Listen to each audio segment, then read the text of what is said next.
I want to know if you can guess why I'm putting this random bracket on my wall. I don't think you'll come up with the answer.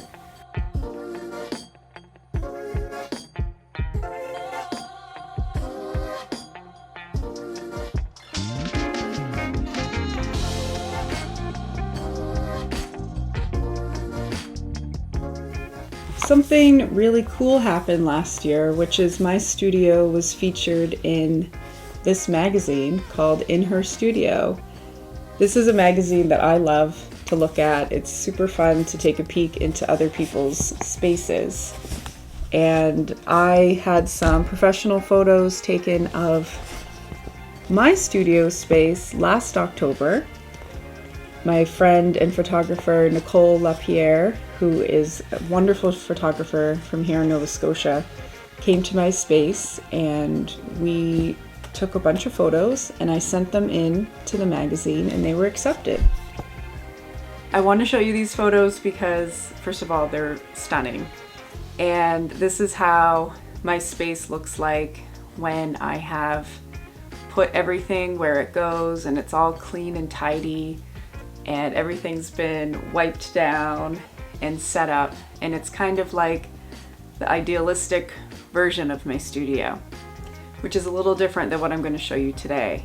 I'm going to show you today how my studio looks every day when I'm using it, and it's kind of messy, and I like it both ways. I like the studio space when it's messy, but I also love it when it's all put together. That photo shoot really captured a lot of the things that I love.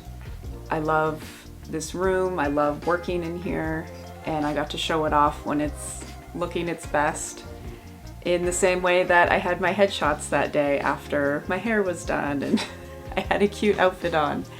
So today you're gonna get the real deal. This is what my studio looks like day to day. The way I have my space set up right now, I have a lot of zones. So it's one open room, but I have little corners where I have things set up and I can leave things out. So this corner here, this is where I paint. So this is my painting desk. It is a vintage IKEA desk that I found on Facebook Marketplace 5 years ago when I moved into this space. I knew I wanted a table with a glass top because it's really easy to keep clean. I can scrape dried up oil paint off of the glass with a razor blade, versus if I had a wooden table, it would be really hard to sand it down. I just use a tabletop easel and I have all my paints in the drawers, and behind the table is another counter, and that's where I lay out paper to stay flat, or I put different paintings that I'm working on back here to dry and then work on a new one. I have some flat file drawers where I keep older projects, and I have them in different categories because I reuse a lot of the images that I make over and over again. For example, I might paint a whole bunch of flowers for an art print, but then if I'm working on a book project, I can take them and reuse them and collage them in a different way for that project. This wall behind my desk is really important to me. This is where I keep all the work that I've made that I like and I think is heading in the direction that I want to go. And I like to keep that within eyesight. I want to remember all my favorite pieces and all the art that I have made that makes me really happy. It makes me feel good, and in hopes that it would inspire me to keep making more work like the work on this wall. So this wall changes from time to time. I'll take prints out and originals out and reframe them and move them around. This corner over here, there's a very low chair and a table at a funny height. And this is where I write and I read. I have a lot of pillows here. I like that it's near the window and I can look outside. My kids love this corner. This is where they often hang out when they're in here with me.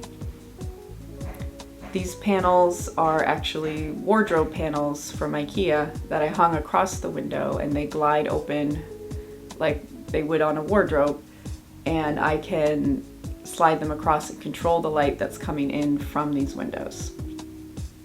And they're great to hang up my drawings. This is where I keep all of my works in progress, my ideas, my sketches, anything that I'm thinking about or working on gets hung up here, and I rearrange them as I need to. Back here is my shipping station and all of my inventory. So a huge part of my art business is my web shop, and I also wholesale to retailers and boutiques. This is where I keep all of my current stock, my picture books, all of my prints and my paper dolls and my greeting cards in this area. This was a little kitchenette. This space where I keep prints was where the microwave was, and you can see there's a sink over here that's not being used. So this was the little coffee station, kitchenette station in this tiny office. I use this counter space as the only clean space in the studio. So there's no paint over here, there's no glue or cutting or anything like that, so that I have a clean space to pack your orders. So this area here is new.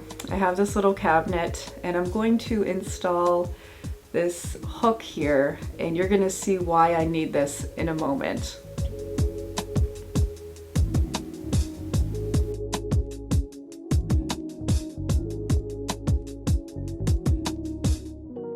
Before, I used it as my painting studio. My husband used it as his office for his architecture firm. And before that, it was a one-car garage that was falling down behind our house.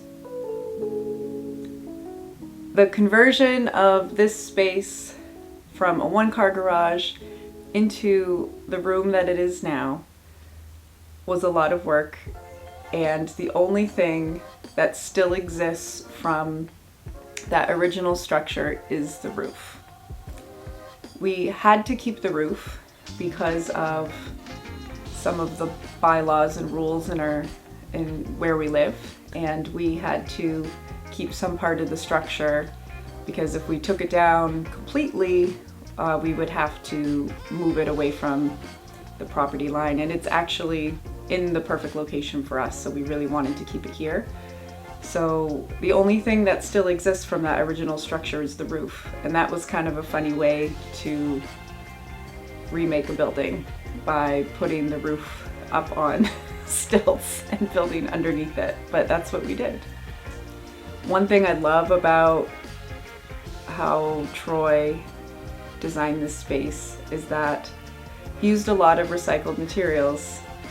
He had a project at a university at the same time as he was working on this conversion, and he noticed that they had taken a lot of these he noticed they had taken a lot of windows out, and they were just kind of putting them to the side, and he asked everybody involved, you know, what's going to happen to these windows, and they were just going to the trash. So he talked to some people, and they allowed him to take them back home, and he used them in this project, and they're absolutely perfect. I can't imagine this space without this wall of windows on the side.